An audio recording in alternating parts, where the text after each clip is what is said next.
Դոնալդ Թրամփն իր օգնականներին ասել է, թե պատրաստ է դադարեցնել Իրանի դեմ պատերազմը, նույնիսկ եթե Հորմուզի նեղուցը մեծ մասամբ փակ մնա։ Հաղորդում է ամերիկյան Wall Street Journal-ը հղումանելով ամերիկացի պաշտոնյաներին։ Չնայած ԱՄՆ-ն հավելյալ զորք է ուղարկում Մերձավոր Արևելք, ըստ թերթի ԱՄՆ վարչակազմը գնահատել է, որ ծովային կարևորագույն այս անցուղին ուժով բացելու հետևանքով հակամարտությունն ավելի երկար կտևի, քան Թրամփի նշած 6 շաբաթյա ժամկետը։ Փոխարենը ըստ թերթի ԱՄՆ նախագահը մտադիր է բավարարվել նրանով, որ լրջորեն վնասել են Իրանի միջուկային ծրագիրը, նավատորմն ու հրթիռային կարողությունները եւ շարունակել դիվանագիտական ճնշումը Թեհրանի վրա, որպեսզի վերաբացի նեղուցը, որտեղով անցնում է աշխարհում սպառվող նավթի մոտ 20%-ը։ Մինչդեռ ԱՄՆ պետքարտուղարը հայտարարել է, որ ԱՄՆ-ն թույլ չի տա, որ Իրանն ինքնիշխանություն ունենա Հորմուզի նեղուցի նկատմամբ, քանզի դա վտանգավոր նախադեպ կստեղծի։ Ալ Ջազիրային տված հարցազրույցում Մարկո Ռուբիոն զգուշացրել է, նեղուցը կբացվի անկախ ամեն ինչից։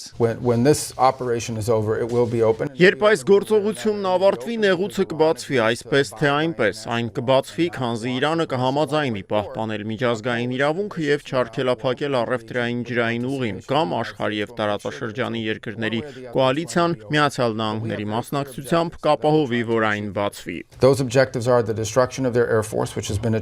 Ու մինչ Վաշինգտոնից հակասական ազդակներ են հնչում, Իրանն առաջ է քաշում Հորմուզի նեղուցի վերահսկողությունը խստացնելու ծրագիր, որը հաստատել է խորհրդարանի ազգային անվտանգության հարցերով հանձնաժողովը։ Այն նկարագրում է, թե ինչպես է Թեհրանը կառավարելու նեղուցը նավերի համար անցման վճարներից մինչև Իսրայելին եւ ԱՄՆ-ին պատկանող նավերի լիակատար արգելք։ Պատերազմի 32-րդ օրը Իսրայելի վարչապետը հրաժարվել է ասել, թե երբ կավարտեն իրենց նպատակների իրականացումն Իրանում։ Newsmax-ին տված հարցազրույցում Բենյամին Նեթանյահուն նշել է, որ հասել են դրանց կեսից ավելիին, սպանել են կարևոր ֆիգուրների, ոչնչացրել են Իրանի հրթիռային կարողությունների մեծ մասը, ցենտրիֆուգները, ուրանի հարստացման մատակարարման ուղիները, սակայն դեռ անելիք կա։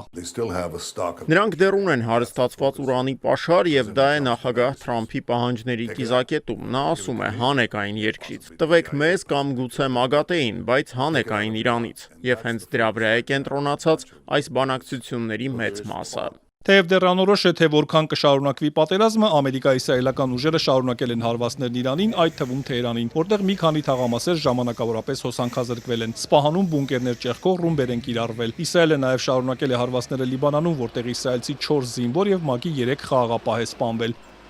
Իրանն իր հերթին պատասխան հարվածներ է հասցրել Իսրայելին, նաև շարունակել հարվածներն ամերիկյան բազաներին Պարսից ծոցի երկրներում։ Քուվեյթը հայտարարել է, որ Դուբայի մոտ իրանական անօդաչուն հարվածել է իր ամենամեծ լցանավերից մեկին։ Հանձնակազմը չի տուժել, նավթի արտահոսք չկա։ Արաբական ծոցում էլ Իրանը հարվածել է իսրայելական բեռնատար նավի։ Իրանի արտգործնախարարը Սաուդյան Արաբիային կոչ է արել դուրս հանել ամերիկյան զորքերին, քանզի դրանք երկիրը թիրախ են դարձնում Իրանի համար։ Աբաս Արաղչին շեշտել է Սաուդյան Արաբիան եղբայրական պետություն է Իրանի համար, իսկ Թեհրանի գործողություններն ուղղված են միայն մեջբերում եմ թշնամի ագրեսորների դեմ։ Մերձավոր Արևելքում ընթացող պատերազմը շարունակում է ցնցել համաշխարհային տնտեսությունը։ Նավթը $115-ից ավելի է վաճառվում, իսկ ԱՄՆ-ում նավթի գինն անցել է $100, ամենաբարձրը 2022-ից ի վեր։ Ծոցի երկրներում ալյումինի 2 խոշոր արտադրողներին շաբաթավերջին հասցված հարվածներից հետո այս մետաղի գինը հասել է $3400 եւ մոտեցել վերջին 4 տարվա ամենաբարձր ցուցանիշին։ Արժույթի միջազգային հիմնադրամը զգուշացրել է, որ պատերազմը ծանր բեռ է համաշխարհային տնտեսության համար եւ կարող է երկարաժամկետ հետևանքներ ունենալ միջազգային առևտրի, էներգետիկ եւ ֆինանսական շուկաների եւ մատակարարման շղթաների անխափան գործունեության վրա։ Մոտավոր հաշվարկներով նավթի եւ գազի գնաճը պատերազմի առաջին ամսում աշխարհում սպառողներին ու բիզնեսներին հավելյալ $111 միլիարդ է արժեցել։ Դուբայի եւ Աբու Դաբիի ֆոնդային շուկաները մոտ $120 միլիարդ են կորցրել պատերազմի հետևանքով։